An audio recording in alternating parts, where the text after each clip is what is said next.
Okay, now we're wrapping up NemeSeptember for real this time with Fans Hobby MB-15B Naval Commander, the Nemesis or Scourge, however you want to look at it, repaint of their Naval Commander, which is their version of Armada Optimus Prime. This is a figure that I thought looked kind of cool, but was like, forget it when the Legacy one was announced. But Nemesis colors, come on. And I gotta say, I guess it's partially because I have the Legacy version, but also because it's a Nemesis rather than the typical Prime stuff, where like there are a lot of deviations in terms of the style and design of this figure in all modes compared to like the original, so it's not accurate. But it's actually like, it doesn't bother me here because of, well, one, because it's a Nemesis, and two, because it's the, we've got the Legacy one now. So that kind of that scratches the itch, let's say. So yeah, this is exactly the same as Naval Commander minus the colors and the face for the core robot, which we'll look at later. But other than that, if you're familiar with Naval Commander, this is the same exact thing. As far as I know, they did address, actually a long time ago, they addressed some of the build and QC issues with the original release, which was, what was it? It was, there was like some stuff going on with like the combined mode chest where like some panels were like showing stress marks out of the box, and the waist section for the combined mode apparently has a tendency to break. As far as I know, that's all been addressed, and I'll talk about the waist section thing and we'll do the combination. But like, yeah, I'm actually really impressed with this thing, and I don't regret waiting, because this is the color scheme I really want this in. This is the color scheme that makes me happiest. But I also wouldn't have been mad if I got the other Naval Commander, which I initially actively avoided, because this is actually really cool. I mean, it's Fans Hobby, so it does the typical Fans Hobby thing of being a pretty fun and solid playset, in addition to, being a kind of collector's item shelf display piece. So it's like, it's a toy, but also a high-end collectible. It's so weird how Fans Hobby can, most of the time, not all the time, but most of the time, walk that extremely specific and fine line so deftly, I guess.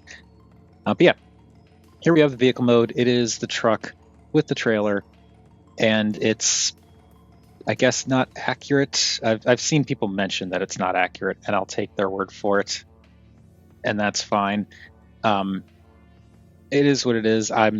As I said, I'm not fussed about accuracy, because we have the Legacy one now, and also I never really watched Armada, so I didn't have that interest in accuracy in the first place. But it hits the broad strokes as far as I'm concerned. The truck looks, while this may not be entirely accurate to the design, it's very clear what this truck cab is supposed to look like. And the same applies to the trailer. And as is always the case, something that I've mentioned several times over the course of this month, having it in black really helps with the cohesiveness of the design, because you don't have a lot of different colors potentially clashing. You don't have as much gray or red or blue like you do in the Optimus versions. And so, because so much of it is black, all of the little bits kind of blend together a lot better, which I think is great. But because this is also like a high-end collectible Fans Hobby figure, you still get a lot of nice colors, little like hits of color, I should say, all over the place. Well, we'll unplug the trailer here and look at that. But first, I want to show you that everything does roll, and it's not going to roll, because these treads are actually, like, they're rubberized. They do move. You can actually see them. Well, maybe you can see them. I'll get the trailer closer, but like they do move, but like they grip really solidly on the surface. So like this is not gonna like freely roll back and forth. But it does move, and you do get some movement where it connects. But we're going to disconnect it, and that just tabs in. There are these tabs right here on the back of the truck that tab into these slots on this hitch. And now that we've disconnected the trailer, I can show you here are the treads, and the treads do move surprisingly well. And you can see all these little wheels and stuff turn too, like even the 4 wheels down here. So that's cool. It's just very grippy is the thing. But to make this so that it can actually stand up, we're just going to untab this hitch piece and fold it down like this. And that'll act as kind of like a brace. And we can put that like that. There we go. Now, for the cab itself, it is, as I said, like mostly black, but that makes all the parts blend together better. You get some nice silver on the rims, this really nice light metallic blue in a lot of different places. Also this darker silver in several places. The nice red, which it looks like they did silver on the other side behind the translucent red for the windshield, which looks great. You can get some translucent red for the headlights. There's just a lot of nice looking detail on this truck. They even got the little swooshes. And the top of the cab section back part is also done up. And then you can see the folded up robot underneath. Now this does actually roll because it's not treaded, and it rolls really well. The tires are actually rubberized as well, but because of the fact that these are just wheels and not treads, that's why it's able to roll a lot more freely. But yeah, it's not bad. As I said, it doesn't quite look 100% accurate, but it does evoke what it's supposed to evoke. One thing, aside from the colors, that I really like about this is I actually like having the smokestacks rotate around to the back. I just think that's a neat little change in the design, and it kind of makes more sense to me to have it more towards the back than along the side. But I'm also not a truck guy, so I don't know if that really matters. But I don't know, I think that's a neat touch. I like having the smokestacks back there. Now for the trailer, it's effectively a somewhat lumpy black box, but it has lots of little bits of color on it as well, like the darker silver up top and this goldish copper, nice crisp details there. And you also get some of that here, the kind of light metallic blue going along the side for the trailer stripe, a lot of little details picked out in that silver and gold along the tread sections. Get a little bit of that metallic blue around the back. And you even get some extra detailing in the front with the red, a little bit of red and silver there, and so on and so forth. But of course, we can do stuff with the trailer. These little pods on the sides here are actually detachable. And these just can unplug. They tab in really securely, but they can unplug. So the box can come out, and that reveals a little bit more detail underneath. And the box itself has has this door that can open up to show like a rack of missiles. This will come into play more in the robot mode and base mode. But also, there's this door that opens up. And inside, we have a little MiniCon. And the reason I took this off is because when this is plugged in, you can't open the door. It sits right behind this. Let me zoom in here so you can see what I'm talking about. When this box is plugged in, the door sits right behind this little lip here. So you're not going to be able to open this when it's plugged into the side. Like that anyway. You could if you wanted to, I think it works to... No, okay. So yeah, if you're not going to be able to flip it around this way when you plug it in. It's specifically designed to plug in this way. So that's fine. But this will come into play later. But yeah, plug that back on. And here we've got the MiniCon which looks really nice for what it is. I like how much detailing there is on here. I like the matte black plastic that they used for all of it, but then these nice metallic red windows going all the way around. A little bit of that silver in the venting detail, and even on the rear bumper, which seems unnecessarily extravagant. They use some of that metallic blue for the headlights. It looks good. Or maybe not the headlights, some of the lights, because there are little molded headlights there too that aren't painted. But and the folded up robot hides a lot better for the MiniCon too. But yeah, this is a neat little car. The transformation is definitely involved and a little bit nuanced, let's say. But I've seen that, like, in the earlier versions of Naval Commander, transforming this guy was a huge pain and stuff was like popping off all the time. That I've not experienced on this guy. I think they adjusted the tolerances between versions. I don't know if this is improved with like any of the other recolors they did with Naval Commander. It probably is. But like this Nemesis one specifically, I've not had a problem with the arms popping off at all during transformation. It's just a matter of knowing, you know, what steps to take and how to angle things to get the clearance you need. But yeah, this is a neat little sleek MiniCon car. And it is a MiniCon, so you can use MiniCon ports. And this guy actually does have MiniCon ports. There are these little bits back here. You can flip up these pegs. There's a little MiniCon port on the bottom of the card. You can plug the car in to either one, and now you've got a MiniCon just kind of hanging on the top of the trailer. The same thing goes for the sides. You may have noticed underneath the little boxes, you have a similar setup with the MiniCon, the foldy outy MiniCon ports, and you can plug the MiniCon onto there. And that is how all that goes. Actually, I'll be right back. Okay, so I don't own any traditional MiniCons, so I can't show the MiniCon compatibility with other MiniCons, but I do have this guy whose name I currently cannot remember, who came with shattered glass side swipe, and this peg should fit into the peg hole. Yep. So 5mm compatible peg holes right next to the MiniCon pegs.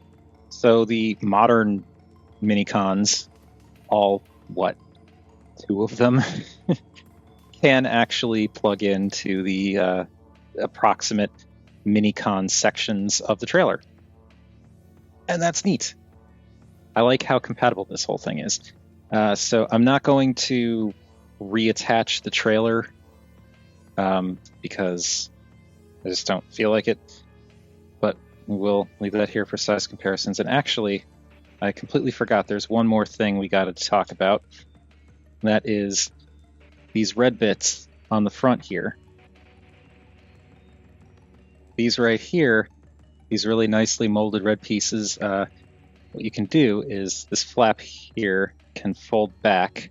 And as far as I can tell, oh, okay, it does just fold back like that.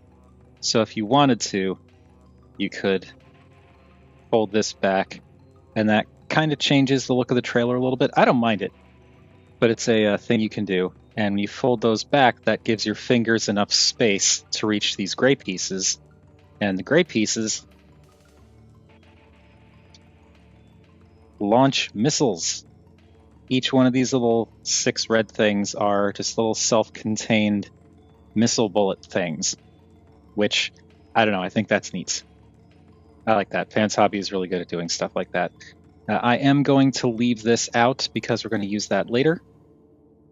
But I just thought that was cool. Okay, now we're going to do size comparisons. So here we have the trailer. Here we have, now we're going to have to move the trailer a lot further back. Okay. Trailer. Truck. We'll do this. Trailer and truck. And MiniCon. Just for anyone who's curious. There are the 2 MiniCons together. They're roughly the same size. Okay. Now, this is Fans Hobby, so this is huge. Not Titan size, but it's very big. There's Optimus Prime and Samus, and since we've got the space, let's bring in Velocitron Burnout. So right there, big truck and trailer, and a normal-sized MiniCon. Actually, I'm curious about something. Does this work here? No, not really. Okay. So that's those size comparisons. We've got to bring in a couple others. So here, I guess you can just sit there. Here it all is with the siege mold. So the core trailer or truck, the cab, the cab is noticeably larger than siege mold. We do have the original Armada Nemesis Prime to look at, which again, much bigger. And looking at these two together, you can see some pretty there's a lot of similarities, but also a lot of differences in the way this cab is done. Of course, this is the standalone figure. This is not something that's designed to combine. The combination cab section does have some differences over the deluxe. That's kind of like a standalone figure, but that's how they compare. How do I do this? Let's bring in Legacy Prime. Now this is with the DNA upgrades, but here we've got Legacy Armada Optimus Prime. And the Legacy figure is noticeably smaller. Still big, but smaller. And if we just take a look at the two cab sections, the DNA design, the DNA upgrades do not really make this any bigger, so it's roughly the same size as it would be otherwise. But like, yeah, you could see Fans Hobbies a little bit longer, definitely bulkier. Just stuff to note. Also, I still really like how this this version, it's weird how that seems to be up at an angle, but I like how with the DNA upgrades you get the little gap fillers there that do a pretty good job of cleaning up the cab. But we're not talking about that. One more vehicle mode Nemesis comparison. Here is Power of the Prime's Nemesis. So again, it's a much bigger. Fans Hobby is just a much bigger thing because it's Fans Hobby.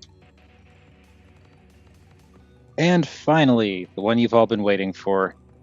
Here is all of Naval Commander's stuff with the duck tank. Alright, now before we start transforming all of this, if you like this video or any other video that I've done and you would like to support the channel or keep NemeSeptember going next year, all that good stuff, I do have a links to both Ko-fi and a Patreon at the end of the video, as well as down in the description. Otherwise, you can always do the typical YouTube thing of like, comment, share, or subscribe. Now, we will transform this guy, but we will do that in a little bit. First, we're going to transform the core robot. And had to get out the spudger for this one, because this can be a little tricky in a few places. So to start, we'll start with the legs.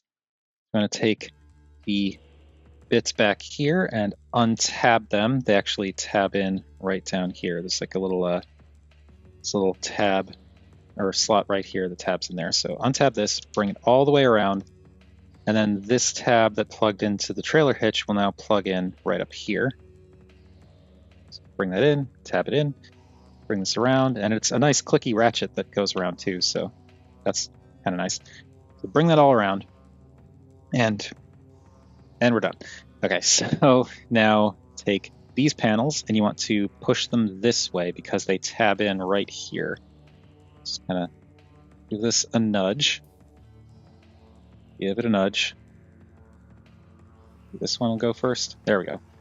So here you can see, let's zoom in here. There's the tab. It just tabs in to the underside here. So this can come up, and same deal here, just untab this, bring it up. Now we can split the obvious legs, and then these little knee pads slide up and click into place. And that is it for the legs. Very simple, but also very effective. So there we go. These bits just kind of flop back. They can kind of articulate a little bit to follow the legs a little. So we'll just leave those there for now. For the upper body, going to untab the arms. They tab in right here. There's a little there's a slot there, a tab there. That's where they plug in. So untab the arms, and then untab the arms from here and shift them down. There's a little tab right there. This tab here ends up sitting above what becomes the shoulder. You can see it right here. It's this tab that does the locking. So you shift this down, but there is also a slider here. So when you shift it down, you want to slide this out. And that just kind of, brings the arm out a bit. So from this side, going to untap the forearm, then untap this, shift it down, and pull it out. There we go. Now for the rest of the arm, we want to just kind of straighten these out. These gun sections, or not gun sections, the smokestacks rotate around, but it's not just the smokestacks that rotate to the outside. This entire sort of circular piece around the cuff actually rotates with it. So we want to rotate all that around so that it's sitting about 90 degrees. With that done, you can open up these little doors and swing out the fists.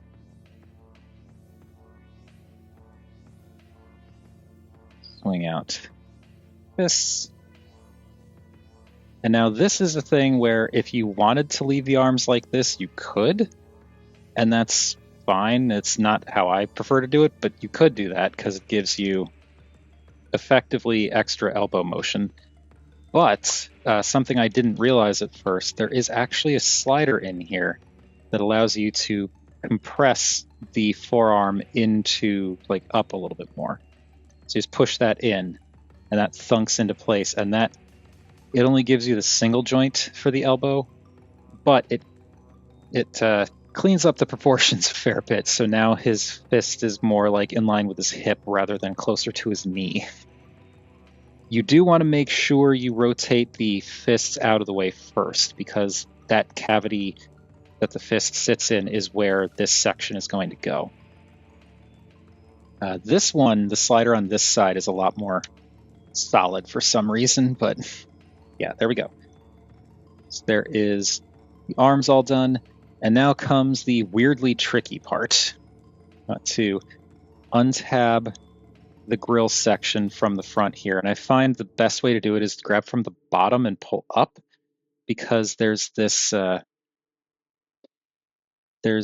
tab here that's kind of like a hook tab.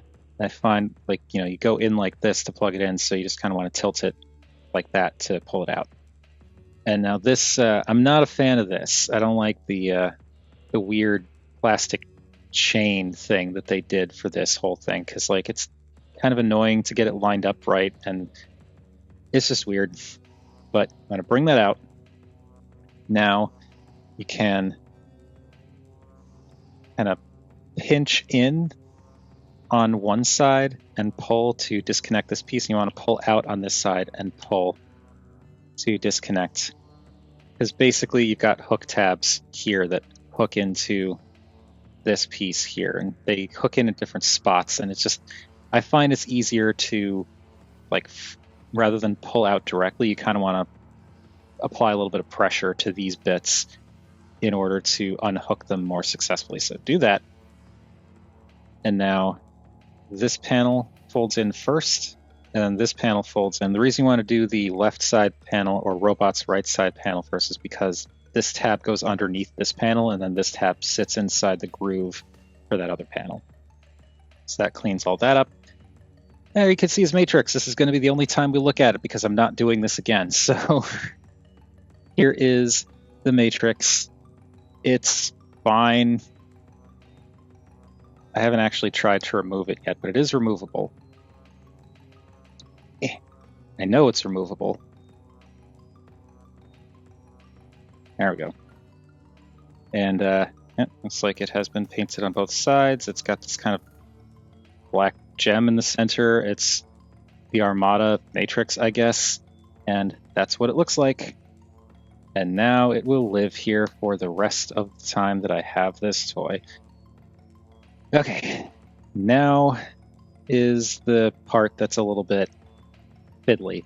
You need to get this, all of this chain kind of compacted up inside here as you bring this down and close this up.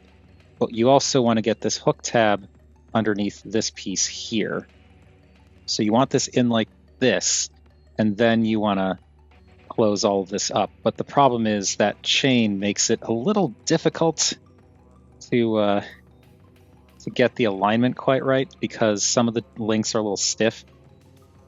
So just try and squeeze this in because you can see it's not going down all the way.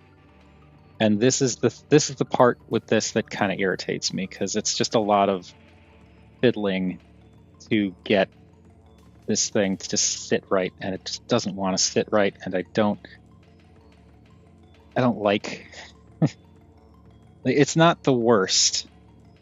It's by far not the worst thing about transforming this figure, but it's just so you have to get these chain links in a particular way, and I keep having trouble remembering what that particular way is. Let's see if this accomplishes anything. There we go. Okay. So that has compressed it up. I don't know why that worked more than the other way, but I find it easiest to do it this way when you've still got this piece loose, because that way, one, it's easier to kind of check your alignment down here and everything like that, because you want these lower hinges to go kind of inside. But also, it's because once this is all put together, you can swing this down and this will tab into here on both sides. And that just kind of, it's a little bit easier to do when this is all compressed together. So you bring that down, that sits like that, and then this little bar can push up like that. Or maybe it goes down. I'm not entirely sure if it's supposed to be down for robot mode and up for vehicle mode, or up for robot mode and down for vehicle mode. I don't know. We'll do that. But that's it. That is the last of it.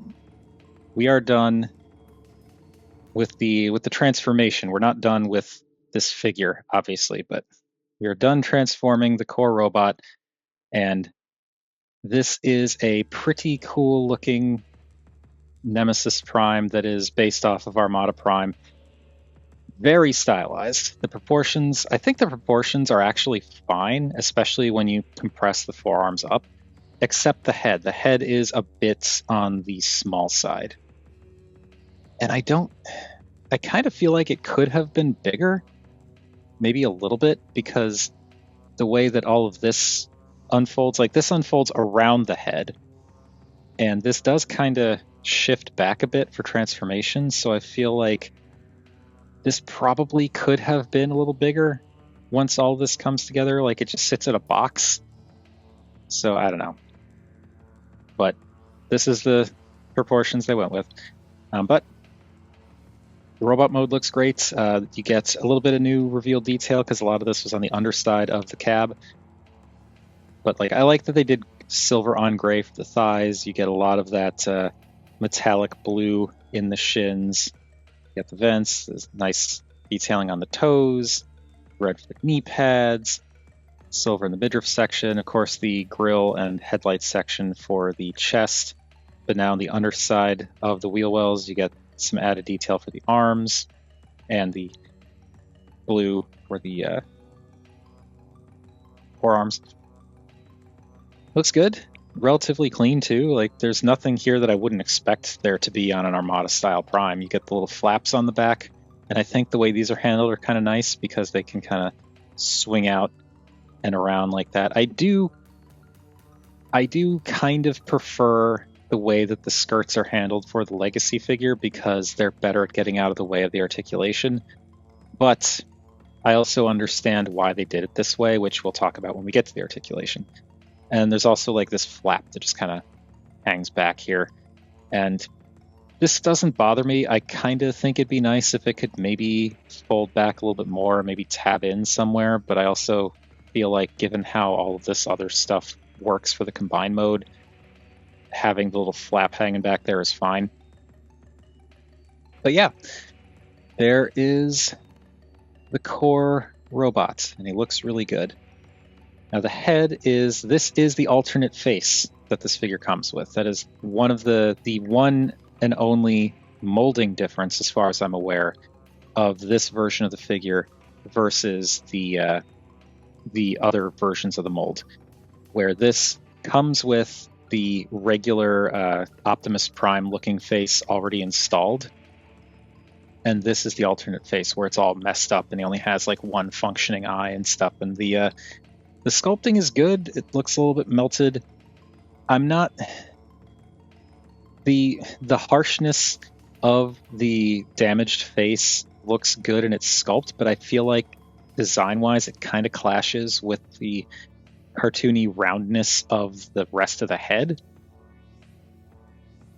And I don't know, normally I don't mind contrasts, but this particular contrast I'm kind of like, I don't know if I'm super into it. But then like the regular head, or the regular face rather, it's kind of, it's very, the faceplate is very round.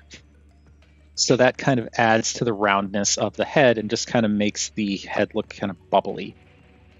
So I don't know, I can't be happy with either option. I don't mind this at all. It doesn't make me mad or anything like that. I don't think it's terrible, but I'm just not super duper into the head for the core robots. The paint is also a little bit limited.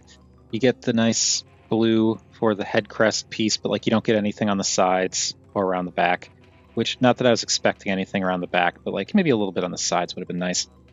Now, to swap the face plates, this is something that as of this recording, or at least as of a couple of days ago when I was messing around with this and getting frustrated, there's nothing in the instructions for this figure that tells you how to swap the faces.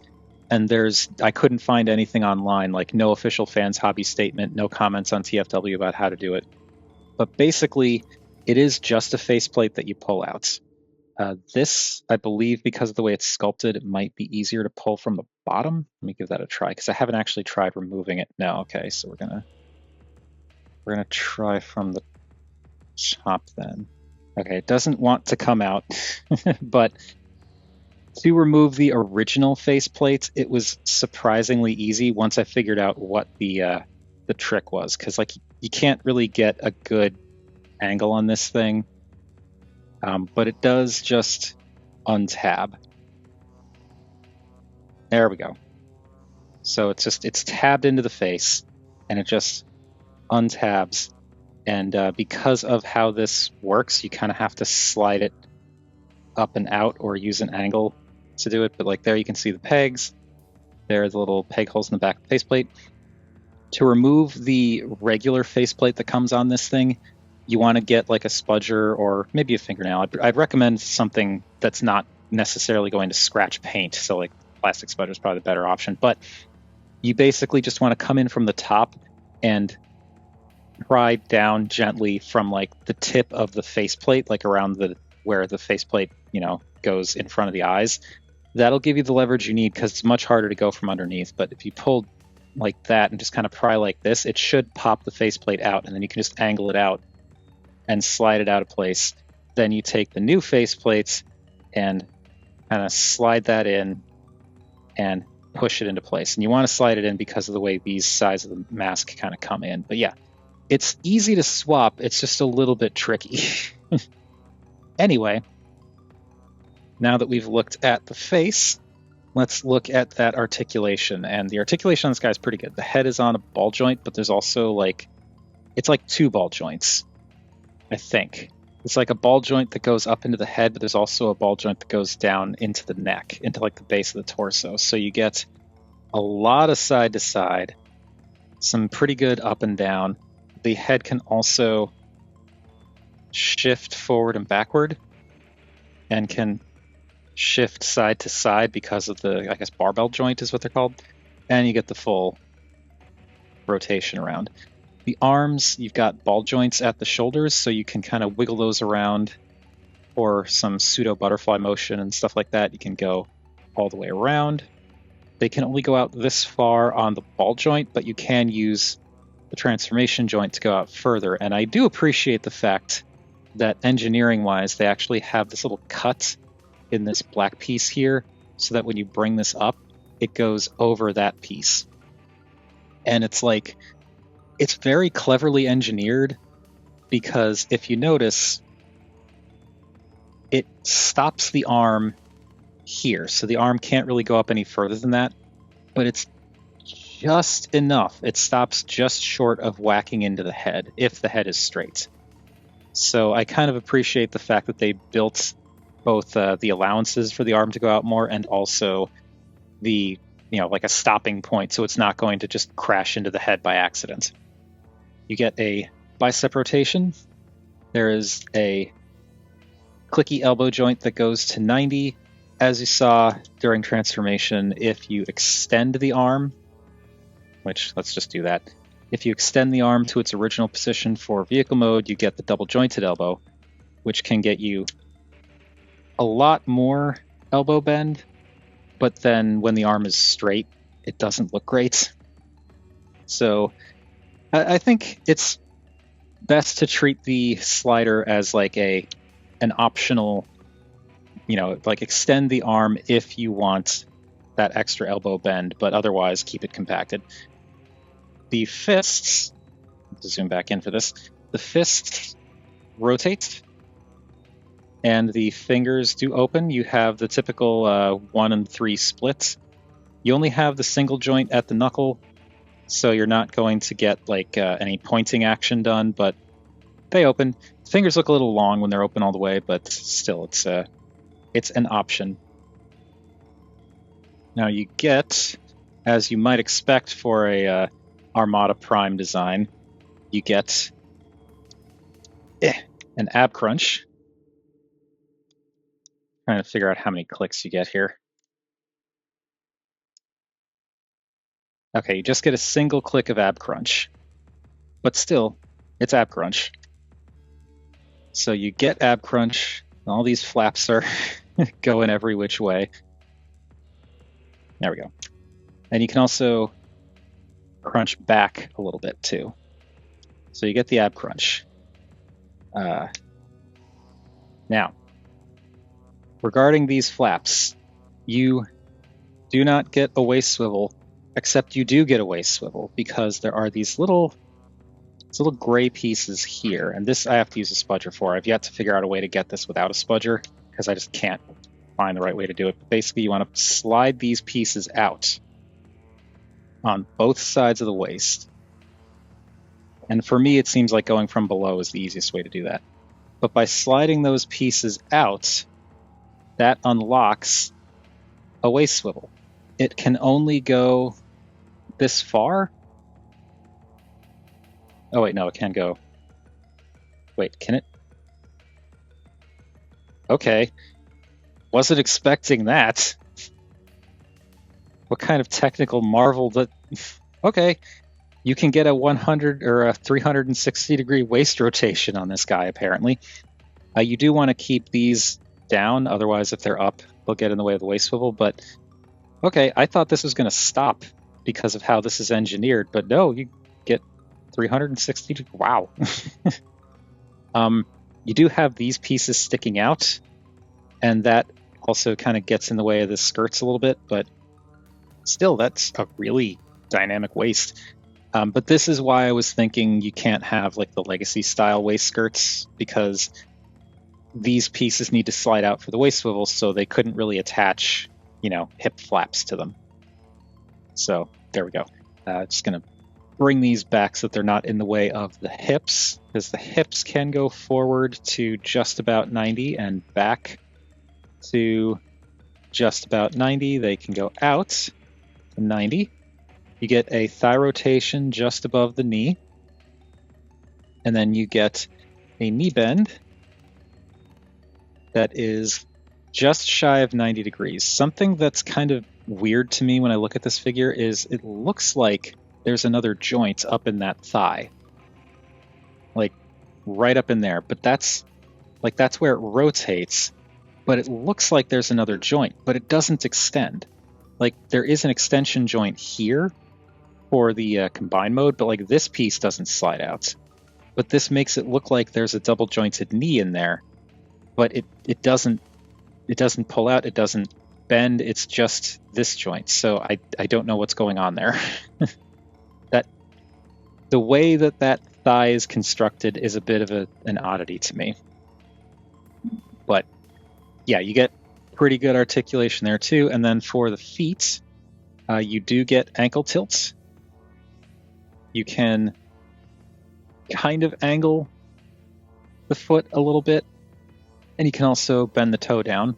If you unplug the foot, you can actually use this joint to go up more. So like, I guess you could kind of use that as a, like you have to detransform it a little bit, but you can use that as like a foot up tilt. So yeah, you do have options, as I said, and this is a neat figure. I was a little bit on the core robot initially, but I think part of that was because a lot of the photos and videos I was seeing, they had mistransformed the forearms and had them at like that weird, like the extended thing, which just wasn't great. The extension, when they're extended, it doesn't look super nice. But I'm still in awe of just the fact that this waist rotation can go 360, because like for anyone who knows how this works, just Armada Prime in general, but like this figure too, like it shouldn't be able to do that, but they found a way to make that happen. That's wild. So there is the core robot. We're going to just stick with the core robot comparisons first and then move on to everything else, because this is going to be a long video. Thankfully, I've got about 7.5 hours worth of recording space left. But here is Dinobot and Ova Prime and Samus. So you can see how this is a pretty darn tall figure just on its own. Okay. Get you all out of here. And there he is with Burnout. And, absolutely towering above Burnout. Because, of course. And let's start bringing in some other figures here. Here we've got the Siege mold and the standalone Armada Deluxe. Again, way bigger. The Legacy version, which is Commander class, but like that's with the trailer. So yeah, he's bigger than the Legacy version, but the Legacy version isn't that much smaller, all things considered. And here he is with the core robot from Power of the Prime's Nemesis. And for one more comparison, I'm going to bring in Magic Square's Nemesis Prime, because this is the closest thing I've got to a Masterpiece Prime to do a comparison with. So the core robot is not as big as a Masterpiece Prime. Masterpiece scaled Prime. But it's still big. Okay, now comes the more fun parts. We're going to bring back the trailer here, and we're going to turn this into a base, because of course. So first, going to unplug these boxes, and these will just go off to one side. On the underside here, there is the gun, and that just tabs in there. These little tabs on either side of the gun that go into these slots on the bottom. We'll deal with this more later. Okay, so going to take this hitch, rotate it around, and bring it down, and this will just kind of sit on the underside here for now. There we go. We'll sit it like that. Okay, going to disconnect these bits from here. They actually tab in. There's a tab here that goes in here. So untab these, and you can hear, again, very clicky. Untab these. Going to untab these gray arms from up here. So there's a tab right there that goes into this silver piece. So untap that, and then down here there's a bit that it untabs from as well. So there we go. Got that all untabbed. Same deal here. Pull this back to untab it from here, and then pull it up to untab it from here. Bring that down. And I should have done this earlier, but what the heck. So this top section here, just this bit with like the silver and gold, that untabs from the it untabs. I know it untabs. I've done this several times. There we go. So this untabs from here and then folds around, and it it tabs in here, but I neglected to fold these back around, so I'm going to fold these back around. And this is not something that's necessary. This bit could have been left where it was, but yeah. So if these are already folded up, you don't have to touch those, but this folds around and just plugs in here. And with that done, now we can work on the back section. So these panels untab from each other. There's two tabs on this panel here, and they just it slides apart. So just slide it apart to untab those.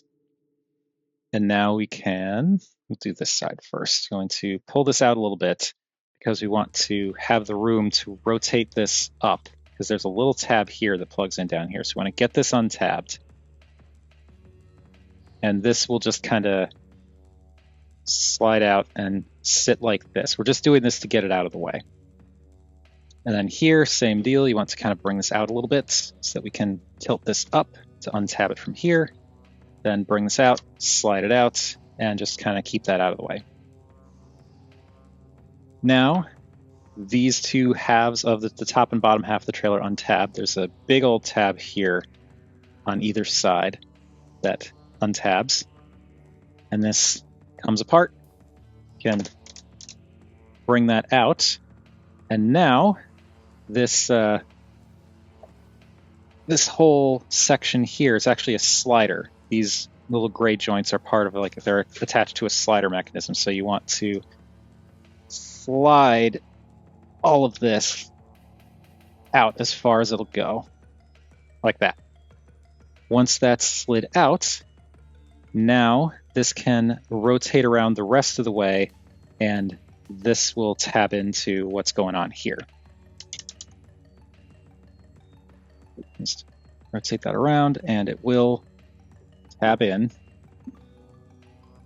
It will and does tab in. I have done this. Come on. Why are you not tabbing in? Okay, hang on. Okay, there we go. So it tabs in so that this is all straightened out. Okay. Now, this can just kind of sit like this. We're going to, we'll do the back half first. So right down here, there are these little bits here. These actually untab, fold out, and become a ramp. And we'll get that adjusted later. And this piece folds up to become like a little doorway. And for these for these bits, what you want to do is if you bring it up like this, it's not really going to work because you can kind of see how this doesn't really line up quite right. This tab is too high, that kind of thing. What you need to do is rotate this around 180 degrees so that now this side with the cutout is facing the wall. And this will come up and that tab will actually line up with that wall now. And so we can tab this back in down here and then tab this in up here. And that will better kind of solidify this up here. And same deal here. You want to rotate this 180 degrees, bring it in, tab it in, tab it in, and there we go. And this can just kind of go down like that. Now we can take, why is this off center? There we go. The what will become the waist got rotated. Okay, now we want to take these pieces, just kind of lift from back here. It's the best angle to get at it. Just give that a little bit of wiggle until we can get that. And this entire assembly accordions up to give us the battle platform or whatever.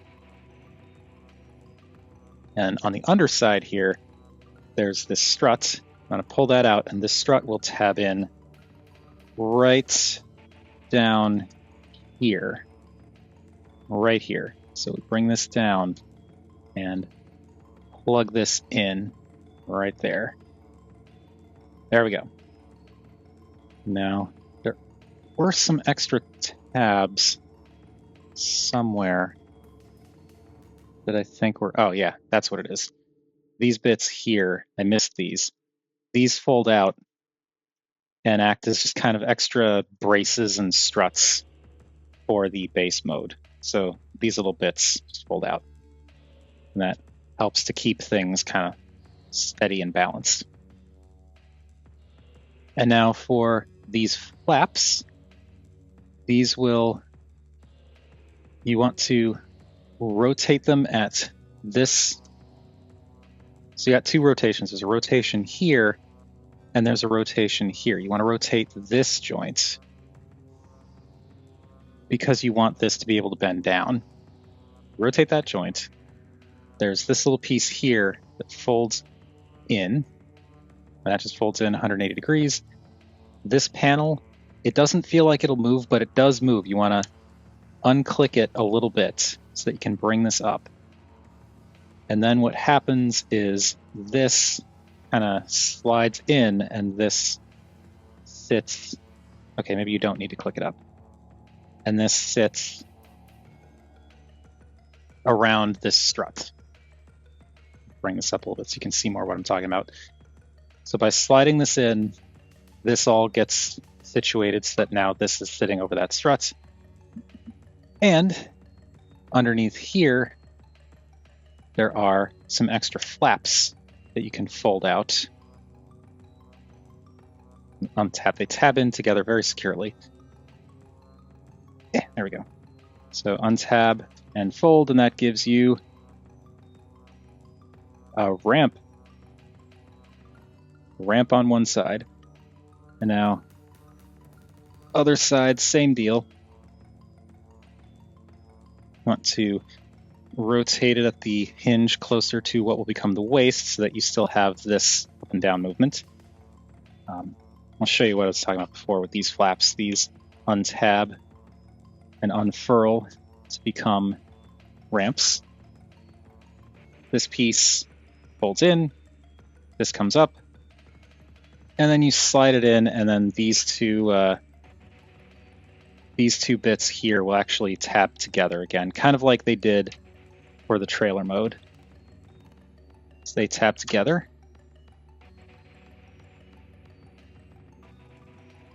And this can slide out just a little bit, I think. Okay. And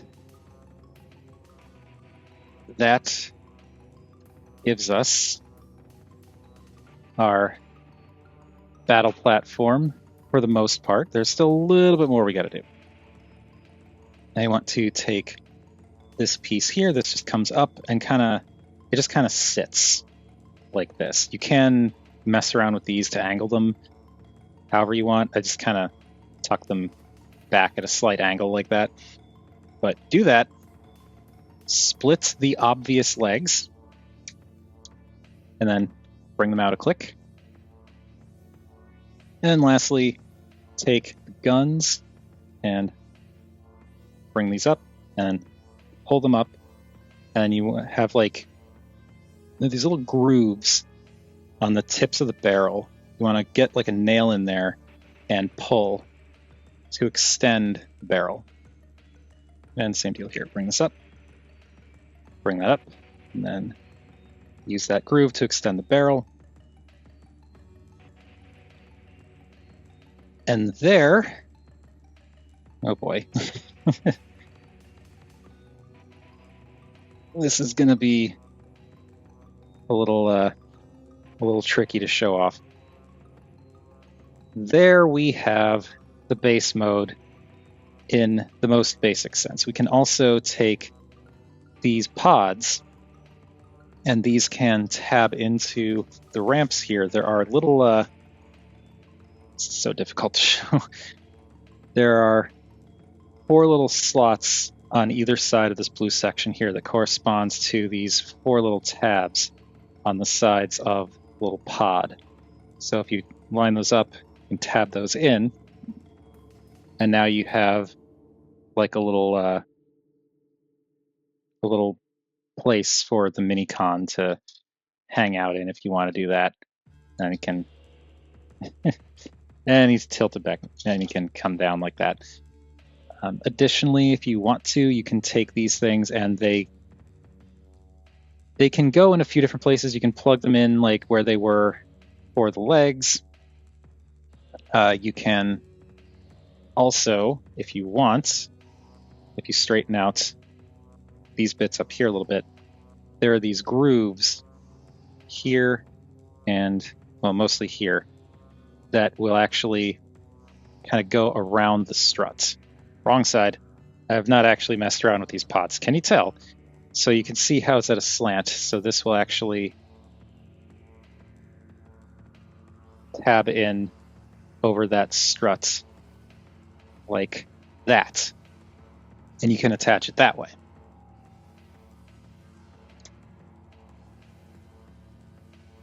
And that's the base mode. It feels like it could use more of a support down around the butt. I can't actually see anything that would work for that.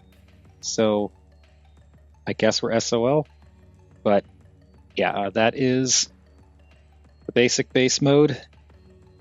You can, of course, rotate these bits around and like bring them down, move them however you want. The gun also plays a factor here. Now, we did put this aside for a reason. This can plug into the gun barrel, and now it's in there, and it does fire. There's these little, there are these 2 little bumps on either side of the barrel. It's this one on the gun's left-hand side that is the firing mechanism, so you just push that, and it will launch a little bullet missile thing. So again, from more of a distance, you go, plunk. So firing gun, yay. And now I'm going to put this back in here, and that's where it's going to live. But for the gun, you can bring out these little struts here, rotate them around, and then can rotate this down. And this is the handle for the gun for the robots. This right here, but there's also a secondary thing that can come down, and this is not for the combined mode. This is not even like, this is not a handle. This is just it's essentially aesthetics. This thickens up the connector, like the look of it. The peg is still the same, but it's because that way when you plug it in here, it looks more like the it looks more like the gun is like a solid emplacement rather than just a narrow gripped robot gun that that's sticking off the base. So there we have the base mode in its entirety. You can take your Prime and have him stand back here, and he can grab the gun and do some shooties. I am not bothered about the base mode at all, but it's a thing you can do. But instead, I'm just going to rotate all this back in. There's actually little pegs here that sit into these little circular divots. It's not like super solid, but it keeps these from moving around. So you want to plug those back in, and then I'm just going to rotate up the big section of it so that he has a little grip. And this works just like other Fans Hobby things where you have a T-shaped channel going through the inside of the palm there, and a T-shaped track on the gun grip. So you just line them up basically. Not sure the best way to show this. Just line them up and slide this in. Come on. Slide it in. This does work. I've done it. Come on. Why are you fighting me? There we go. So you just slide it in. And then you don't really curl the fingers around it because that's as much as they curl. That's as far in as they're going. But he can hold the gun, and it looks a little big for him, but it's fine. I don't mind that. So again, we'll leave him off to the side, and let's look at some more MiniCon stuff. So if you want to, you can have your little MiniCon just kind of sitting down here. We can take our other MiniCon and let's get this into its able to sit properly mode, so that peg's not exposed. So you can have like, a little MiniCon sitting up there. You got options for MiniCons, and while I'm thinking about it, we can also have the little MiniCons like hanging out in robot mode in the little play sets. And now we can talk about this guy. Actually, no, before we talk about this guy, we still have one more thing we've got to do. Also, for anyone curious, can't do the peg-in blast effects on the cannons there. We do have one kind of important comparison to make here.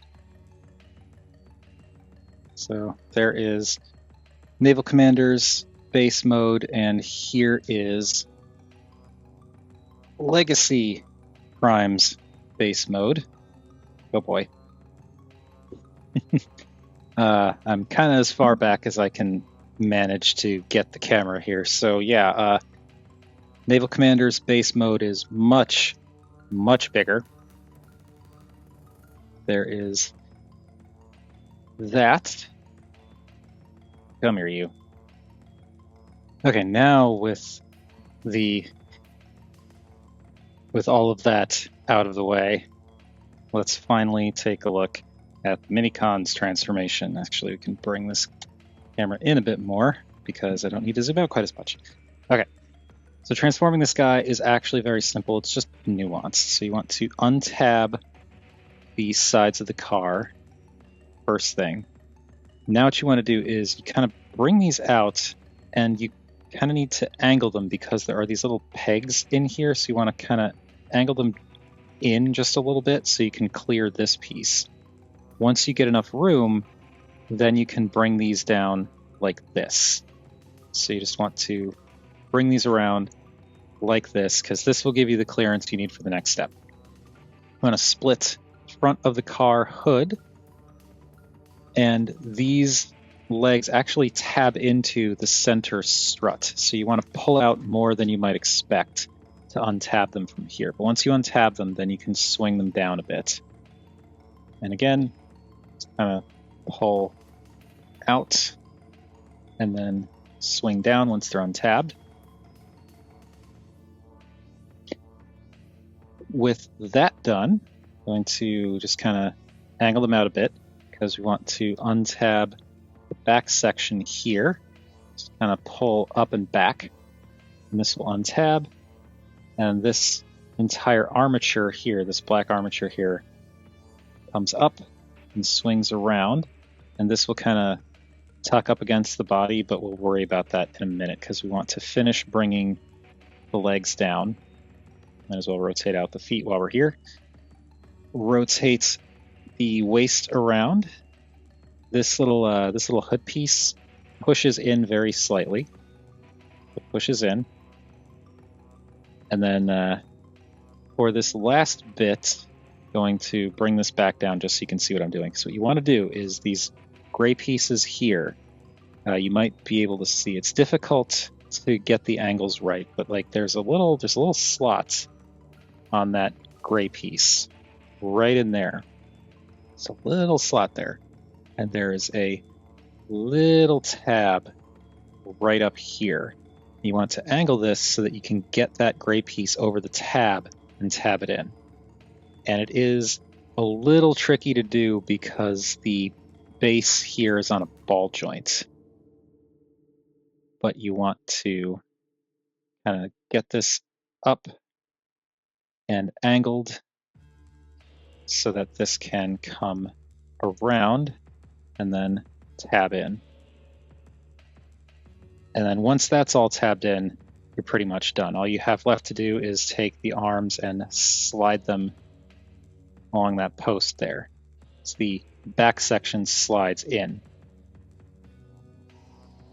And then of course this just collapses up along the back. It doesn't like tab in. It looks like it's supposed to securely tab in, but it really doesn't.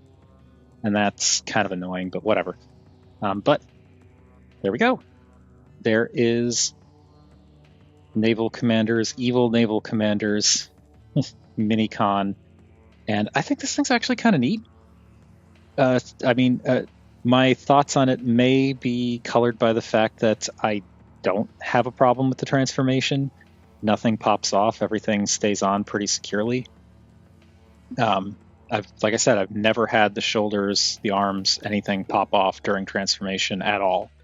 So I guess it's something they've refined over the past several releases. But yeah, transformation's fine as long as you know what you're doing. And the MiniCon, it's an interesting design. I kind of like having the entire sides of the car as the arms. There's something kind of neat about that. And I don't know, it looks cool. The color separation's pretty good. You've still got a lot of that matte black and red, metallic red for the car, but now you have this gray thrown into the mix, which does kind of break things up a bit. The proportions are weird, but I kind of like them. And I also really dig the way that the midsection is just like the roof of the car and windshield, so that the windshield is the chest, but like it's now going this way. It's not like kind of the typical arrangement you're used to seeing. And I also like how this piece pushes in a little bit just to add a little bit of texture to the torso, which keeps it from looking too boring and also gives it almost like a layered armor look. I like it. Now the head on this guy is just a little grumpy robot man. Not much else to say about it. The sculpt is nice. The paint seems pretty good for the size. Yeah. Now for the articulation on this guy, weirdly there's this panel here that moves up and down. I feel like this may be to facilitate the transformation, but I haven't been able to figure out a good way to use that. But you can make him look up with it. The head itself does rotate. I think it's on a ball joint, but it's really hard to tell. But you're not really getting any up or down or wiggle out of it, so you rotate around, can do the full 360. The shoulders are on these tiny ball joints, so you can kind of use this as a pseudo bicep swivel. They can go out that far, and they can go around, but it's like going around is weird just because of all the angles involved, and you kind of need to be careful because this strut can whack into the windshield, which is painted, so just something to be careful of. The arms can bend. You actually get elbows that are slightly over 90 degrees because of the way that transformation works. You don't get any actual bicep rotation, just the ball joint motion up there, but For the fact that this is a MiniCon, I think that's fine. You've got tiny fists, and there's like these little spots that I believe, according to the packaging, are meant to hold the matrix. I'm not going to show that off, I'm sorry, but I'm not taking that matrix out again. You do get a waist rotation as part of the transformation. The hips are on ball joints. It can go forward to just about 90, back to well past 90. They can only go out that far. You can kind of fudge going out further, but they're unseated from the ball joint at this point, so that's gonna, yeah. So you can only go out that far, but again, he's a MiniCon. And you can also use the ball joint as like a pseudo thigh rotation, which doesn't get you much, but it's enough.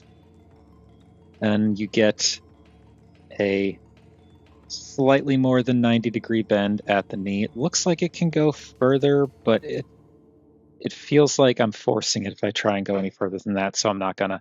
And then you can point the toe. No ankle tilt, but I don't think that's necessary. So yeah, this is the transformation's a little fiddly, but like it's fine, and this is a pretty neat little guy. I like him. He looks the part, kind of standing there with the Nemesis base mode. And yeah, he's cool. Let me get the base out of the way here, as we've got a little bit more size comparisоning to do. Because now he's a bipedal mode. There we go. So there is core robot.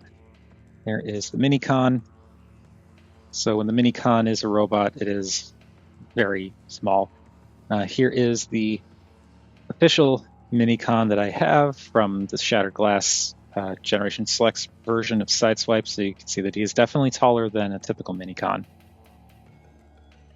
And I think that'll do it for MiniCon size comparisons. I'm going to turn this back into a car.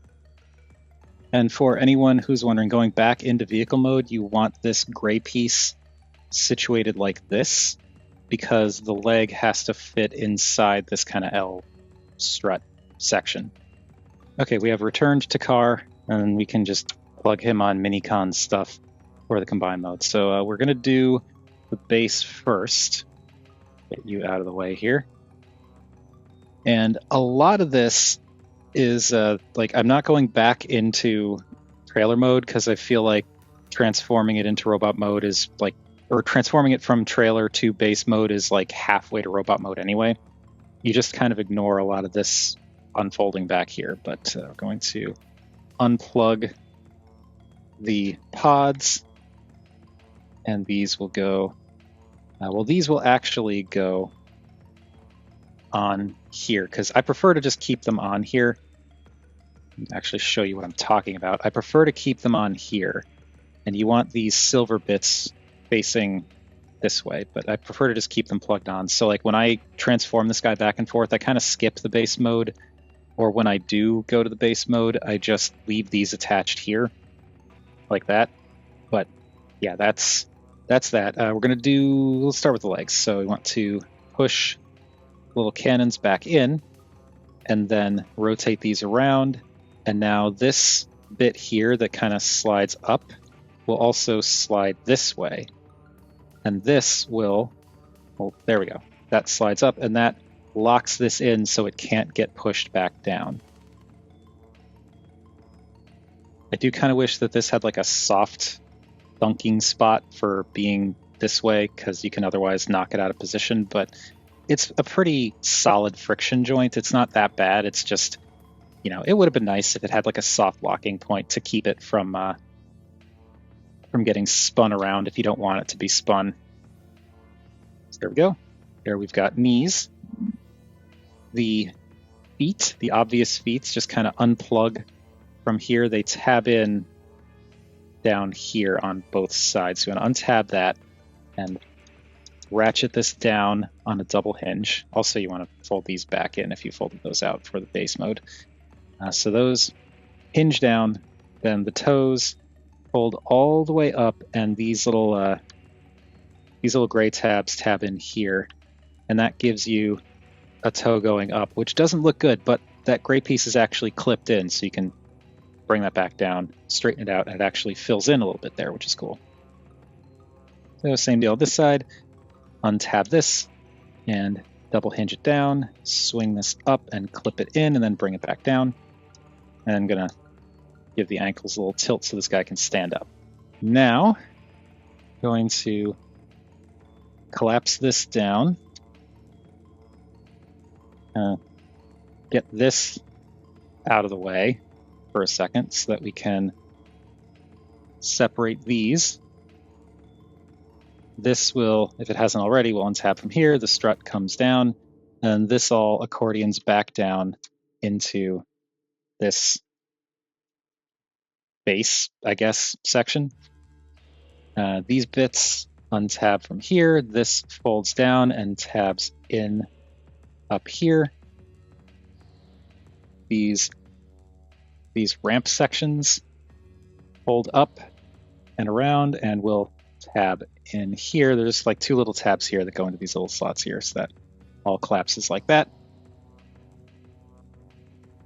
This can now come up and peg in for the waist. And we are making progress. Okay. For the hip sections, you want to rotate this down so that this can kind of fold down like this. This piece here, you want to unclick it so that it's not stuck at 90 degrees anymore, and that will straighten out.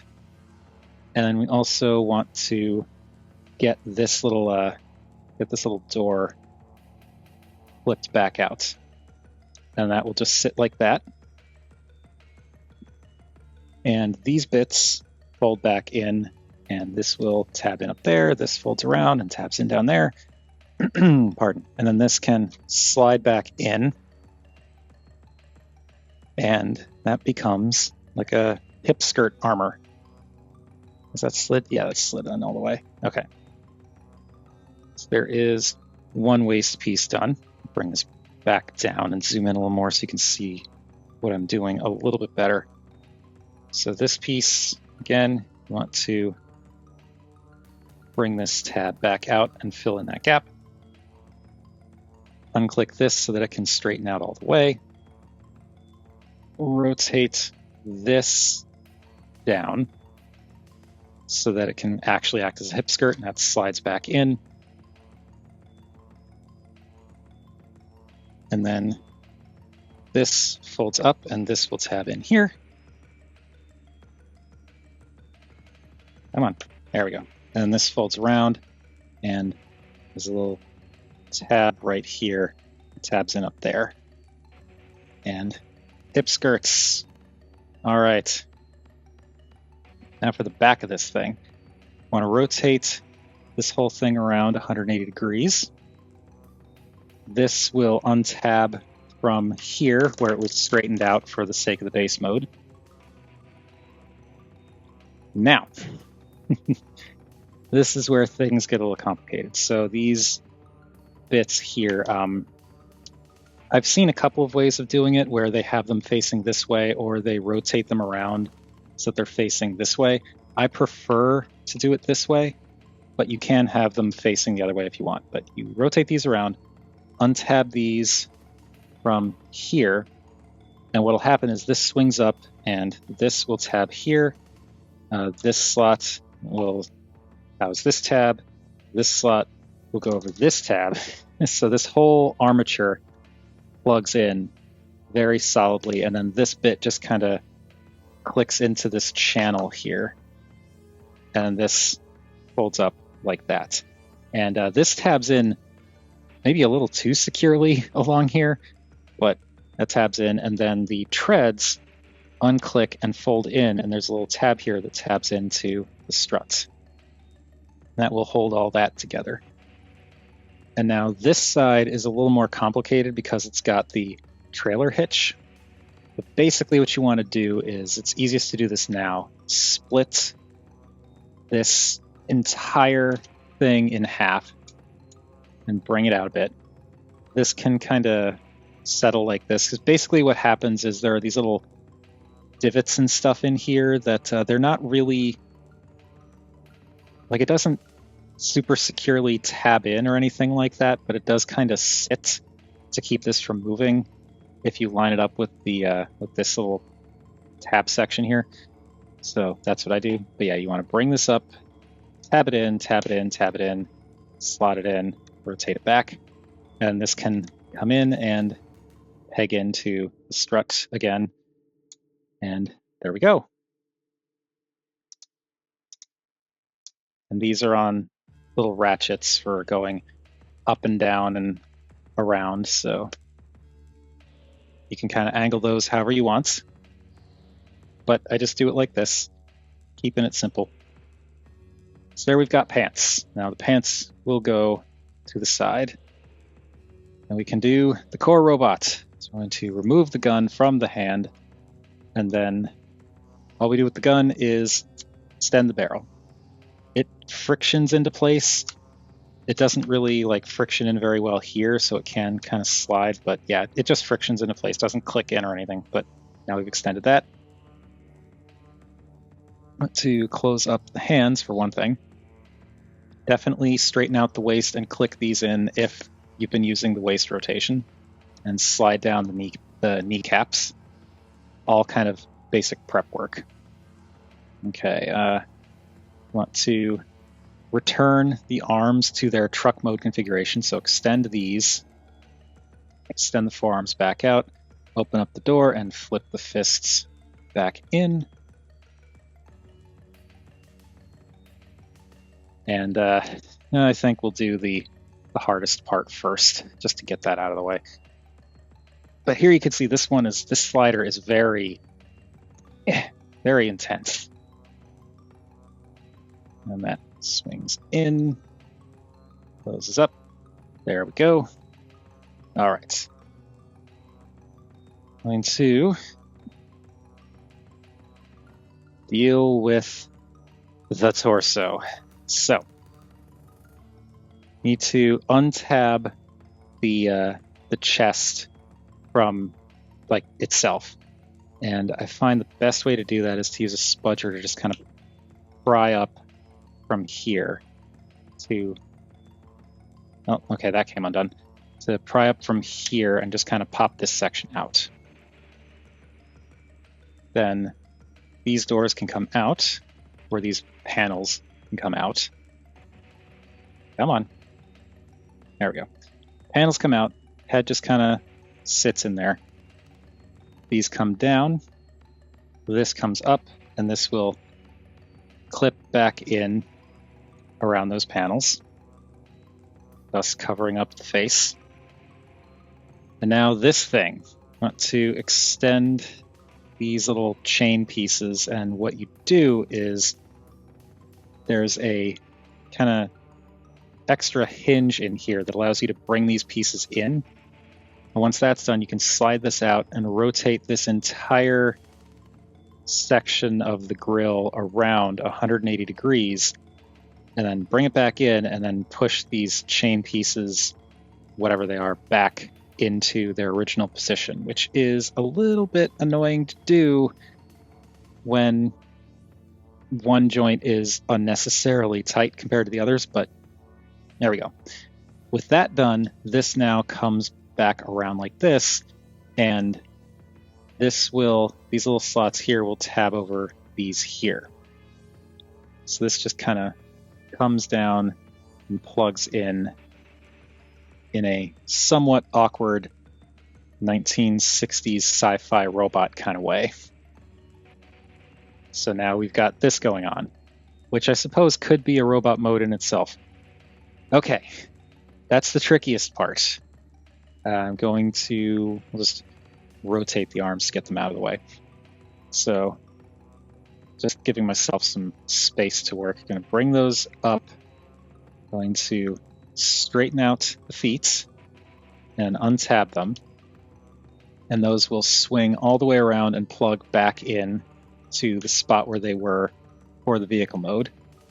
And once that's done, you can slide the shin section down. And that extends the leg to give you the arm, basically. Without the foot in the way, you can kind of see what happens when you extend this. When you extend this, some of these sliders, man. There we go.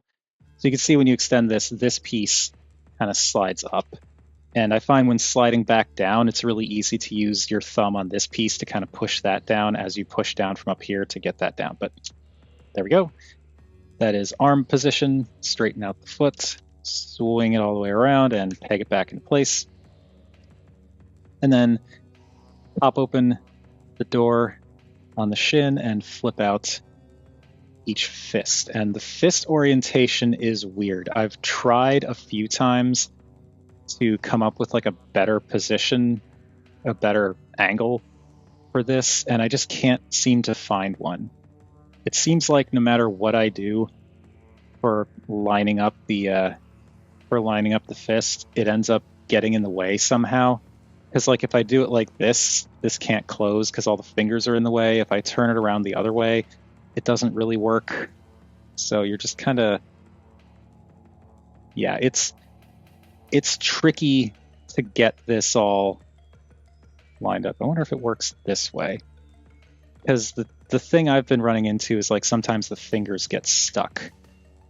And this isn't working because it's not actually lined up quite right. So yeah, so far this seems to be the way you want the fingers, but you want the fingers, like you kind of have to fiddle with them a bit to make sure they don't catch on the sides of the compartment. That's just something to be aware of, because they can, as you can see, this one in particular loves to play to be difficult. But flip that out, bring that down, and basically what I end up doing to orient the fingers is I bring these down all the way, which is too far because the fingers will catch. But I bring it down all the way, and then I kind of shift the fingers up slightly. And I just kind of use that to dial it in until I can rotate the fist in properly. There we go. Rotate the fist out, bring this in, and we'll open up the fingers. And now, separating the waist. This is something that I've seen has sometimes been an issue. You don't want to pull. That is a bad idea because this is, you could rip off a leg. What I find works best is to kind of like get these kind of out of the way, get your fingers back here like this so that you're kind of bracing the back, and you want to twist like this, because that, when you're putting the pressure on other parts, basically you don't have to worry as much of like stressing this. You're just kind of, what you're basically doing is you're just kind of trying to twist it like this, as you saw, and that I find wiggling it that way kind of helps to get it separated a little bit better than just yanking. Of course, you could also use a spudger if you have one handy. But anyway, with that done, this can come down, and then this will rotate here and rotate here. Bring the arms forward. So much stuff going on here. Okay, we're going to take this panel here. We'll finish up the shoulder pads. So this panel comes around, and you kind of want to hinge it like this because you want the this part of the hinge to be kind of flat. So you want to hinge it like this, but then to plug it in, you want to bring it out just a little bit. And that should give you all the room and clearance you need to bring it down on that forward hinge. And this will tab in here, here, here, here. So that all comes down and tabs in and locks the shoulder pad together. This can come down and rotate at the bicep, and there we've got an arm done. And here also we'll just bring the arm down. Okay, this can come out and down and then hinge in and plug into the back, which again is sometimes a little tricky, but there we go. Okay, now comes the trickiest part of the... Is this the trickiest part of the torso? Yeah, I'd say it's the trickiest part of the torso. It's getting the head in place. So you want to unplug this and swing it forward so you have room to get the head out. And the head swings up and kind of clicks into place because there's a little tab back here that sits around that plank. And that's all well and good. This can then come back up. That's fine. Also, as part of the articulation, you can pull the head up. But I find it's really helpful to do here because you kind of need extra clearance down here.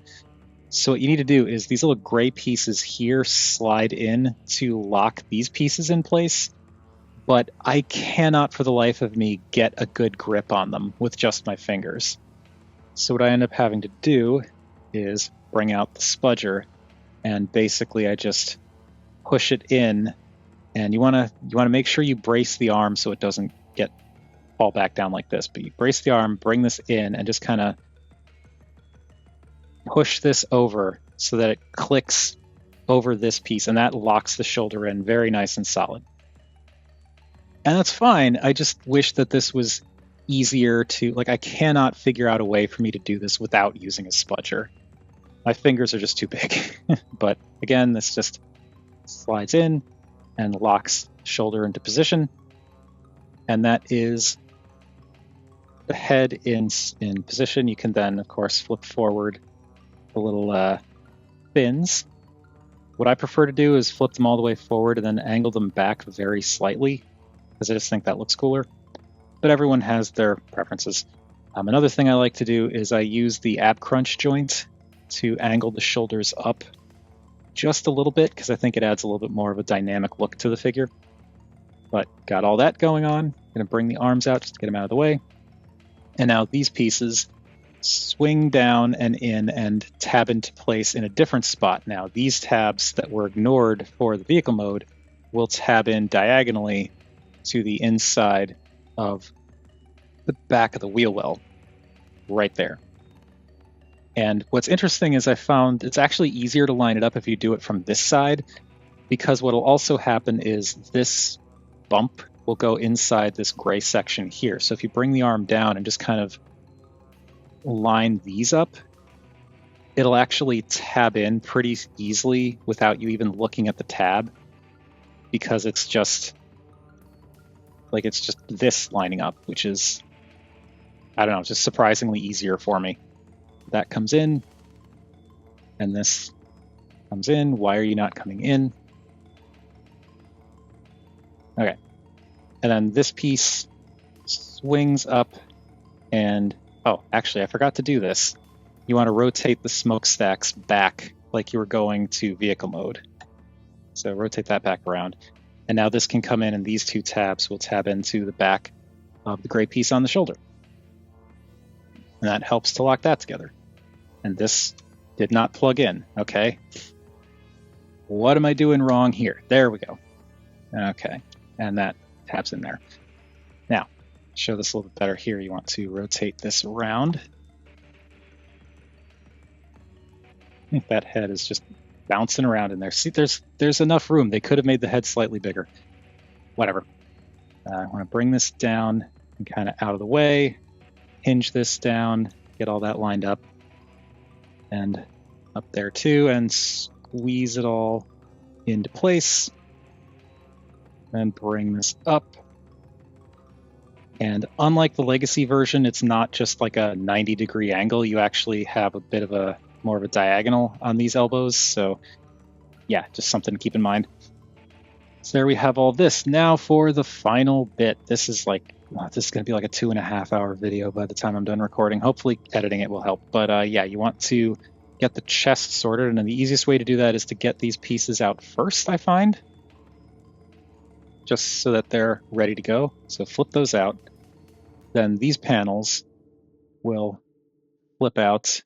And there's a second panel here that flips out. And this will flip around. And there are these little trapezoidal shaped tab slots on both of these panels that coincide with these little shapes here. So you want to bring this in, get all that lined up, and then push it down, and that will tab together and lock the chest piece in place.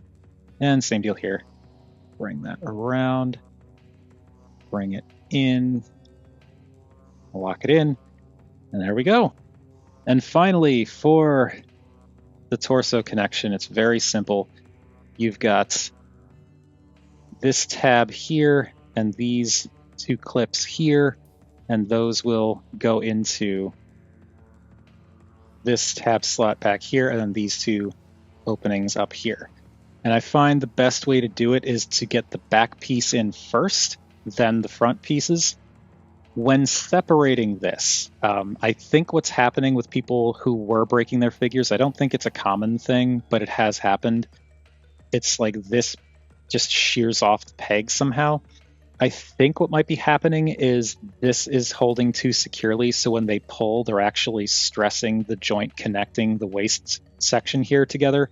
So what I end up doing when I separate them is I brace this lip with my thumb so that there's at least less pressure pulling on that joint as I try to pull it apart. So that's how I do it, but that's just a tip. So this will slot in back there, and then once that's clipped in place, the back one's clipped in now, then we just push down to get this forward section clipped in, and there we go.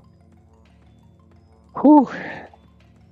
That took a while, but we're done. We are finally done. Here is Fans Hobbies Naval Commander. Okay, I'm gonna. Whoop. Oh, great. How did that untab? Okay. Reconnected.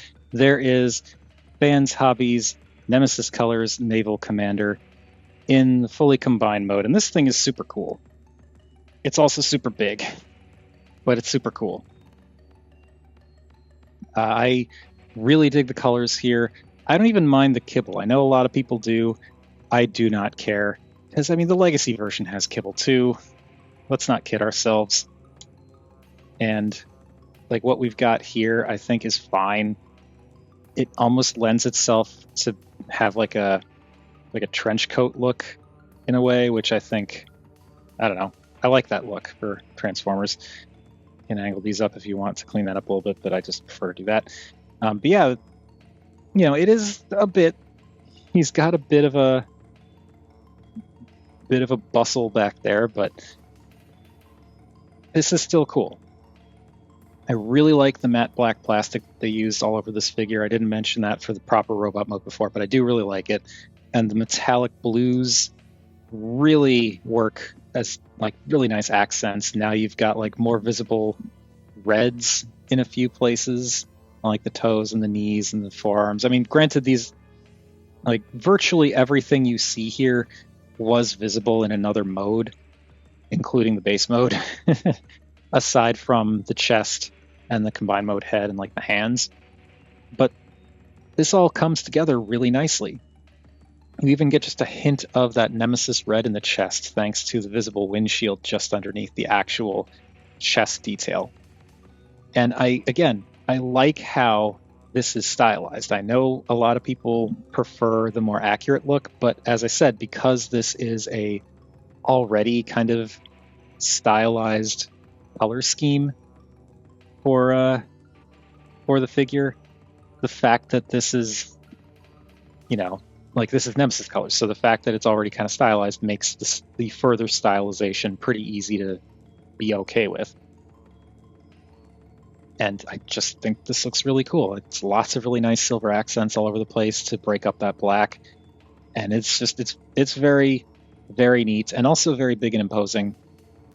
I love some of the stylistic choices they made here too. In particular, I really like how the truck tires aren't just straight, like they're not connected the same way they are in cab mode. They're angled back ever so, well, not slightly. They're angled back at like, they're not quite 45 degrees, but like they are angled backwards. And I think just adding that little angle really helps to both add an extra bit of like dynamic shape to the torso, as well as it just, you know, makes it feel more like this has transformed, like the truck cab has transformed a bit more than, say, with the Legacy version or the classic toy, because the Legacy version didn't exist when this came out or when the original mold came out. But yeah, this looks really cool. It was really cool. I will address this now. You do get the, this set does come with the alternative ear pieces that are more like pipes that are made to look more like the original design for the character. I did not bother to put them on. I don't care to. I prefer to actually leave these on because, as I said, since this is already a Nemesis and this is already a stylized design, and I have the Legacy version as a more accurate version of the figure for the show, I prefer to leave these on because it leans more heavily into that stylization. Because that way I can have an Armada Prime that's more actual Armada Prime, and then I can have this, which is a much more like almost Make Toys style stylized figure.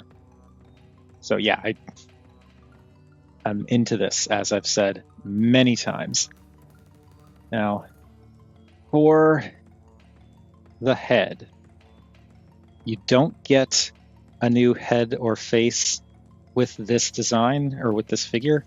It's just the same head that Naval Commander has come with. You just get the alternate earpieces, but they all come with that. And as I said, I didn't install them. But it looks good. I like how spiky it is. Like they added these little almost devil horns on the front. I don't remember if this is in the original Naval Commander or not. It looks like a detail that they may have added because this is the Nemesis version, but I just don't know because I didn't pay enough attention to Naval Commander before. But this is cool. I like how spiky it is. I like the segmented faceplate, which is part of the Armada design, but I do like it. The metallic red eyes look really, really nice. You do have an option for translucent red eyes, and there is like a battery thing inside the head. It didn't come with batteries, I don't think. But I don't care enough to do the battery thing because I like the metallic eyes better.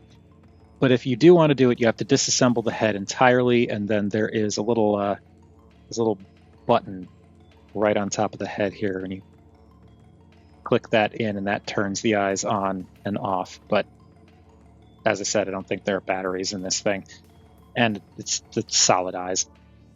But like here, you kind of get the same amount, maybe slightly more paint than the core robot, because the alternate Nemesis face is just gray plastic with a red painted eye. But like, you get the silver for the faceplate, the red for the eyes, the blue for the head crest, but now you also get the added gray for the earpieces, which I think really helps too. So I like that. Now for the articulation, this is going to be tricky to show because this guy is big. The head is on a ball joint, so you get some side-to-side tilt and some up and down, and you can also look left and right. You can't go 360 because that chin piece knocks into the stuff going on around the core of the shoulders, but it is what it is. Also, if you keep the head compressed down, then you kind of have to look up to rotate the head, and you don't really get as much wiggle. So just pull it up a bit, and that gives you more up, down, and side-to-side tilt. Also, I feel like it looks better sitting up slightly. For the shoulders, you get that clicky joint, but the problem with the clicky joint is if you bring it up, then the shoulders can kind of knock into the arm pods back there, so you want to bring the clicky joint back in order to rotate them around, but you can go around, and that it can kind of push, if you get extreme with it, it can push the these bits, it can disconnect these little bits from back here. But you get the 360, you get in and out, and if the wheels aren't in the way, you can go out all the way. You get bicep rotation, you get a single jointed elbow that can bend to slightly under 90 degrees, but that's as far as it can extend, and that knee pad can't go down any further. So, I mean, given how this works, I think that's as much as you could hope for. The wrists do... Let's actually zoom in a bit. The wrists do rotate. And of course, you've got the ball joint at the base of the thumb, so that can wiggle around and move and rotate and all that. And you've got the extra knuckle joint past that. And then all of, whoops, first time that's happened. And then all of the fingers have 3 joints where it's at the knuckle here and here. And so they can all bend like in like this and around like that or like that. So pretty expressive hands. You cannot splay the fingers out, but I am not particularly bothered by that. Let's get these arms out of the way because we get to show off the waist. And the waist does rotate. Depending on how these are situated, like if you bring these out a bit more, you can get a bit more rotation out of them. They will clash into stuff, but you do get waist rotation. You also get an ab crunch that can crunch back as well as forward, but it's interesting because it doesn't click like this. It actually kind of slides on a curve. So it's like a plank basically that slides forward and back. So you can kind of see when you use the ab crunch forward, the torso is now kind of shifted back more. So I don't use the ab crunch that much, and when I do, I try to use it in like just, one click or so. But you get an ab crunch. These little winglets or whatever on the back can, of course, move up and down as you deem necessary. They can also rotate out. And if you get these out of the way, you can actually bring them up.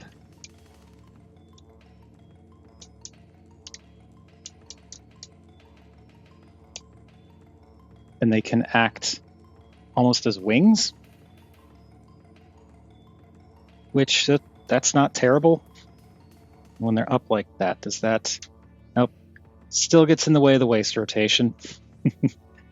Can't really avoid that because these, just because of all the stuff back here, you can't really bring these up any further when they're like this. So, yeah.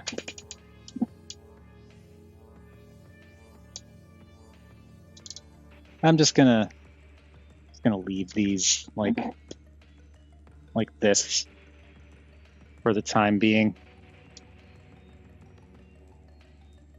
But you got options. The waist skirts or hip skirts can move out and also rotate. I prefer to sweep them back slightly just because I think it looks more dynamic and it kind of flows with the trench coat on the back, but you get those out of the way. The front skirts are on ball joints, so they can rotate forward, down, up, down, shift forward and backward. So lots of... I'm sighing because I know what comes next. Lots of space to work with there. Now the hips. For whatever reason, the forward-backward motion on these hips is obscenely tight. Like, these ratchets are very solid. Like, almost Titan level solid, but they can go forward to pretty much 90. Back.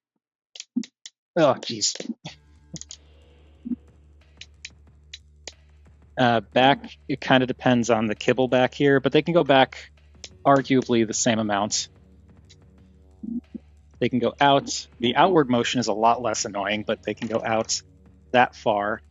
Can't go out any further just because of there's not, like, the way this is, you can see there's a definite lip there. So when you bring the hip out, it's not going to go past that.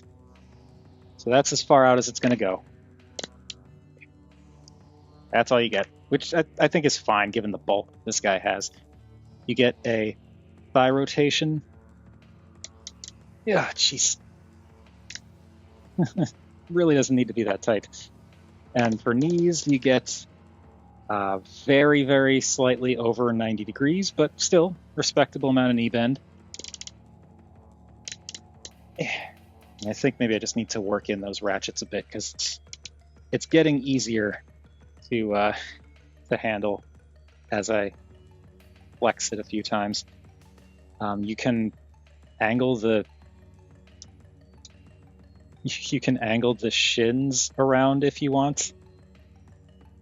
Like have the knees, or not the knees, have the little cannons at the knees. Yeah, there we go. No, there we don't go. There we go. Okay.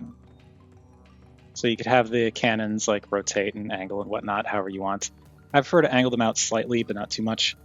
But yeah, that's it for the legs, and then we also have so big the feet, which can get ratcheted tilt, which can go pretty far in either direction. Because of the double joint up there, you can do forward and backward motion as well. And then you also have the toe, which just kind of goes like that. So all in all, pretty posable despite being very big and bulky. So cool figure. The gun, it's the same exact deal as with the core robot, where you just slot it into the hand and then curl the fingers around it, but the fingers curl around it a lot better here because they're bigger hands. So you can give him his gun, and that looks pretty cool. Also, what you can do with this guy, you can take these little pods here and open these doors. Give him little missile launchers on his shins. You can also, if you want, unplug these and tab them onto the shoulders, because the shoulders have a similar rectangular divot thing. Not divot, but like a similar rectangular thing up here that you can plug this onto. So you can friction that on and open that up, and now he has like missile spam on his shoulders. But the problem with that is, look at how far forward that sits. Like, this is the shoulder pad back here. I don't like how far forward that sits, so I don't use that as an option. I just feel like it's a cool idea, but I don't like how far forward it is. It just looks awkward to me. So I keep those on his legs because I just think it looks fine like that. But yeah, I think that's everything. You can also plug the MiniCon onto any of the MiniCon ports on the figure, most of which are covered up by this point. If you have these pods plugged in elsewhere, you can plug the MiniCon onto the leg. But what I end up doing is I just rotate out the MiniCon port up here and plug the little guy on and have him kind of sitting on the shoulder like that. So there you go. I am so warm. But at long last, we've finished talking about MB-15B Naval Commander, the Nemesis Colors version of Armada Prime, and now we can start doing the last of our size comparisons. So here is Dinobot and Over Prime and Samus, and because we have more than enough room, there's Burnout. So this guy is really big. Also, just because, why not? There's our MiniCon that we were looking at before. So yeah, big fellow. Let's get all of you out of here and wrap this up with some proper Nemesis comparisons. Or not all Nemesis comparisons, but we're gonna do multiples at a time now. So here is Siege Prime and the Energon Deluxe. Again, way bigger, comically bigger. Oh, Runover got caught on the cable there. Here is Power of the Prime's Nemesis. There we go. That is how that measures up, and we'll bring in our stand-in for Masterpiece Prime. There's the Magic Square Nemesis version. So again, much, much bigger. And because of course we have to get you all out of here, we've got to do Legacy Prime. I couldn't not. We already looked at him several times throughout this video, you know, it'd be mean of me not to. So here he is with Legacy Prime. Now this is Legacy Prime with the DNA upgrades, but the DNA upgrades don't really add that much. Like they just, in terms of height, all they do is give him like tiny little platforms that are like maybe that thick. So like imagine his head coming up to like here. So he is smaller than Naval Commander, but like the amount of difference in height with the DNA upgrades is negligible in terms of just how big Naval Commander is compared to this guy. But yeah, there they all are. Okay, get out of here. I am so sweaty. And at long last, to wrap all of this up, here he is with the duck tank. And that does it for Fans Hobby MB-15B Naval Commander, or Black Naval Commander, I think is the name they're going with. And yeah, this is, as I said at the top, this is a figure that I held off on regular Naval Commander because I wasn't entirely feeling it, especially after the Legacy reveals, but I really dig the stylization when it's applied to a Nemesis color scheme. Gives me almost Make Toys vibes. Like, I love the colors here. Again, the stylization is very cool. I dig how a big thing that works in this figure's favor, again, like that different color scheme is like, it works because, again, having so much black makes things just look more cohesive, but also with the regular Naval Commander, they tried to do the, you know, all gold fists, and it didn't work as well as it could have because you had like the kind of palm section was gold painted, but then like the fingers were gold plastic and it didn't really look right. Whereas here, they don't have anything that they need to really match. So they gave them more of like a fingerless gloves look. So you've got the black for the base part of the hand and the fingers are gray. And I think that works great. I dig the fingerless gloves look. And because it's not trying to be black on black or gold on gold, as the case of the other one, it doesn't look awkward because it's intentional. And that's kind of what really works for a lot of aspects of this figure. The fact that a lot of stuff that could be awkward works as more of like, you know, it's being intentional because they're leaning into the stylization, which I really, really like that. And again, as a Fans Hobby figure goes, this is riding that line of being a fun toy while also being a high-end collectible. Very cool figure. Very glad I finally got my hands on one in Nemesis colors. So good. But that's enough. I've gone on for way too long. This is practically 2.5 hours worth of me recording. So yeah, this is going to be fun to edit. And it's probably going to be like 1 hour and 45 minutes or more by the time the video is done. So I'm just going to stop. And my apologies to anyone who stuck it out this long.